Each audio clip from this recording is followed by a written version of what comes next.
पहुंचे हैं arrow city के होटल पुलमैन में और यहाँ पर एफएआई का बहुत ही बड़ा सेमिनार आयोजित किया जा रहा है। इसमें लगभग 1100 से भी ज़्यादा डेलीगेट यहाँ पर आए हैं, वो नेशनल भी हैं और इंटरनेशनल भी हैं। और इसका उद्घाटन किया है केमिकल और फर्टिलाइजर मिनिस्टर श्री मनसुख मांडविया जी ने। मनसुख मांडविया जी ने यहाँ पे बात कही है कि जितनी भी ग्लोबल इंडस्ट्रीज है वो कृषि के क्षेत्र में, फर्टिलाइजर के क्षेत्र में पार्टनर बन के इन्वेस्ट करें और इंडिया को एक नया अपॉर्चुनिटी के तौर पर लेके जाए। इंडिया में फर्टिलाइजर के क्षेत्र को बहुत ही बड़ी उपलब्धि देने के लिए, बहुत ही विस्तार देने के लिए एक टारगेट भी रखा गया है, जिसमें थीम रखा गया है फर्टिलाइजर सेक्टर बाय 2030। क्या है ये फर्टिलाइजर सेक्टर बाय 2030, ये जानेंगे और देखेंगे इस सेमिनार में क्या कुछ खास है और क्या कुछ देखने को नया है। एग्जीबिशन भी है और अवार्ड सेरेमनी भी है। तो आइए चलते हैं और देखते हैं।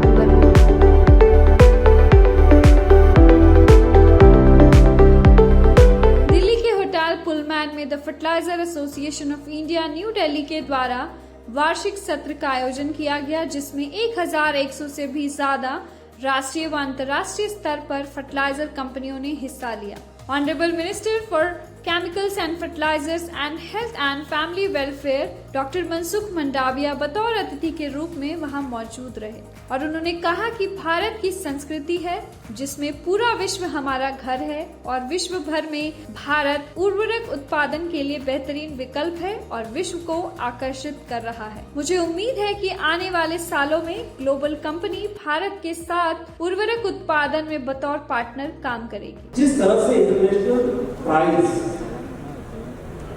लास्ट 1 ईयर में बढ़ी और मैंने डिटेल उसका स्टडी किया, मुझे उसमें एक कोई भी इंडस्ट्रीज के लिए उचित नहीं होता है कोई कंट्री प्राइस नहीं करे, कोई कंपनी प्राइस नहीं करे, एक्सपोर्ट प्राइस मार्केट नहीं करनी चाहिए और ऐसा नहीं हुआ और उसका नतीजा ये निकलेगा जो ये करने से कभी शायद आपको शॉर्ट टाइम के लिए प्रॉफिट हो जाए, लेकिन जैसा इक्वल अपॉर्चुनिटी की बात मैंने की, ये आपके लिए शॉर्ट टाइम के लिए अपॉर्चुनिटी होती है, लेकिन हमारे लिए लॉन्ग टाइम के लिए अपॉर्चुनिटी बन जाती है क्योंकि हम अल्टरनेट फर्टिलाइजर की ओर जाने के लिए रास्ता हमें मिलता है।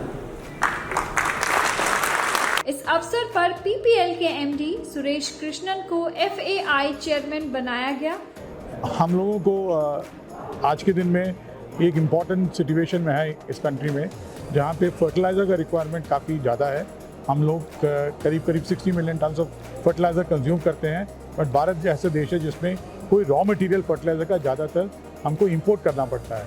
आज के दिन का बड़ा चैलेंज हम लोगों का है कि इंपोर्ट का क्वांटिटी ठीक रहो और इंपोर्ट का प्राइसिंग ठीक रहे और हम लोगों का इंडस्ट्री के साथ यही फोकस रहेगा कि हम लोगों का सोर्सिंग लॉन्ग टर्म हो जाए, हम लोगों का प्राइसिंग भी लॉन्ग टर्म बेसिस में अच्छा मिल जाए और ओवरऑल रिक्वायरमेंट जो होगा सरकार से सब्सिडी का या फार्मर को जो सपोर्ट देना है वो थोड़ा कम हो जाए। इसके अलावा एसके राजू को चेयरमैन पद से रिटायर किया गया और शुभकामनाएं भी दी गयी। इस अवसर पर फर्टिलाइजर के क्षेत्र में बेहतरीन काम करने वाली 24 कंपनियों को अवार्ड देकर सम्मान दिया गया। इसके अलावा यूएस अवस्थी इफ्को अवार्ड के तहत 2 कंपनियों को 25-25 लाख के साथ गोल्ड मेडल प्रदान किया गया। सर, आज एफआई का जो सेमिनार हुआ है इसको लेकर बताइए। सर, बात की गई है कि ग्लोबल इंडस्ट्रीज को पार्टनर के रूप में जोड़ा जाएगा। ये जो आज सेमिनार 7 से 9 का उद्घाटन माननीय मंत्री जी के कर कमलों से हुआ है। माननीय मंत्री जी ने खुद इसमें अपने उद्बोधन में कहा है कि ग्लोबल पार्टनर हमारे यहाँ आएँ, हम उन्हें ज़मीन देंगे, स्टोरेज देंगे, सारे विदेश भी यहाँ से एक्सपोर्ट करेंगे, हम उनको सुविधा देंगे, हमारे यहाँ उद्योग लगाएं। जो भी दिशा निर्देश हैं उनके उस पर जो विभिन्न विभाग हैं जो जिनसे कि क्लियरेंस लेना, उसमें उर्वरक मंत्रालय उन्हें सहयोग देगा, जिससे कि हमारे यहाँ फिनिश गुड की उपलब्धता बराबर बनी रहे और यूरिया पर निर्भरता हमारी कम होती रहे। बहुत ये में खुशी की बात है कि इफ्को अच्छा कर रही है फर्टिलाइजर के क्षेत्र में, एग्रीकल्चर के क्षेत्र में, और हमने नया आविष्कार जो किया है नैनो यूरिया और भी नैनो डीएपी भी आ जाएगी। उससे किसानों को बहुत ही आसानी हो जाएगी कि केमिकल्स का इस्तेमाल कम करेंगे, उनकी सॉइल अच्छी होगी, पैदावार ज़्यादा अच्छी होगी और उनकी घूम की क्षमता बढ़ेगी। Best performance in the field of operation और एनर्जी सेविंग। अगर हमारा प्रोडक्शन अच्छा रहा है, कॉन्टीन्यूस प्लांट्स चलते रहे हैं और मिनिमम एनर्जी पे हमने प्लांट्स को चलाया है, इसलिए इस प्लांट को हमारे को बेस्ट परफॉर्मेंस अवार्ड मिला है। साथ में ही हमारे को एनवायरनमेंट का बेस्ट एनवायरनमेंट प्रोटेक्शन अवार्ड मिला है। यानी कि हमारा प्लांट जो है इस तरह से चल रहा है कि हम एनवायरनमेंट में कोई भी हैजर्डस गैस नहीं छोड़ रहे हैं। ये जो FAI के द्वारा आज अवार्ड दिया गया है, ये promotion and marketing of micro nutrient के ऊपर दिया गया है।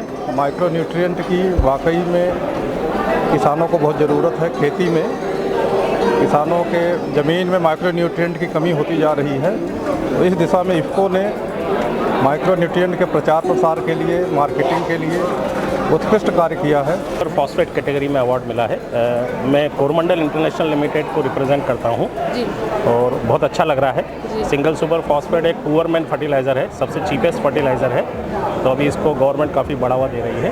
नई तकनीक ईजाद की जा रही है, नैनो यूरिया आ गया है और नैनो डीएपी भी बनाया जा रहा है, तो सर इसको लेकर और क्या कुछ देखने को मिल सकता है? यस, आने वाले समय में एग्रीकल्चर इनोवेशंस आवश्यक होंगे और एग्रीकल्चर इनोवेशंस ही एग्रीकल्चर सेक्टर को आगे ले जाएंगे। फर्टिलाइज़र के क्षेत्र में जब फर्टिलाइज़र्स की उपलब्धता और फर्टिलाइज़र के रेट्स और अभी अंतर्राष्ट्रीय स्तर पर जो यूक्रेन और रशिया का वार है, उसके कारण जो फर्टिलाइज़र सेक्टर को जो सेटबैक लगा है, तो उससे उभरने का एक आसान सा तरीका है कि हम इनोवेशंस के साथ जाएं। इनोवेशंस एग्रोनॉमिक बेसिस पे होंगे, इनोवेशन इंडस्ट्री में होंगे, इनोवेशन फॉर्मुलेशंस में होंगे। फॉर्मुलेशन के इनोवेशंस के कुछ एग्जांपल नैनो यूरिया वगैरह भी आए हैं।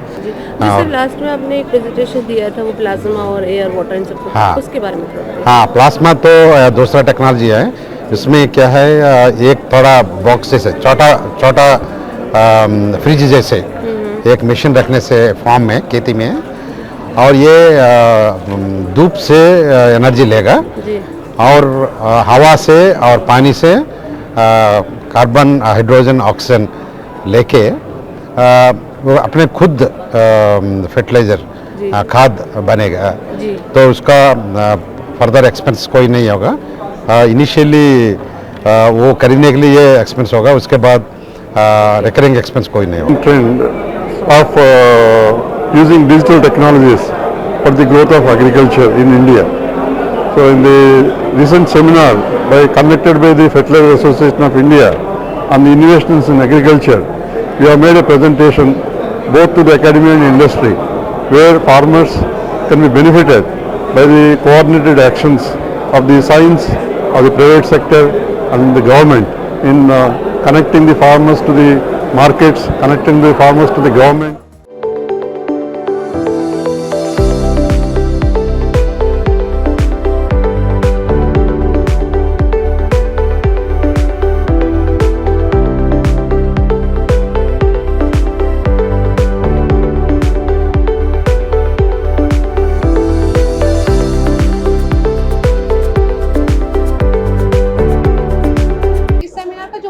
वो यही था कि फर्टिलाइजर सेक्टर को 2030 तक इतनी तकनीकी बुनियादी के साथ विकसित किया जाए कि हम विश्व स्तर पर ग्लोबल इंडस्ट्रीज को आकर्षित कर सके और यहाँ पर वो इन्वेस्ट करे, ताकि भारत फर्टिलाइजर के क्षेत्र में एक बड़ा हब बनकर उठे।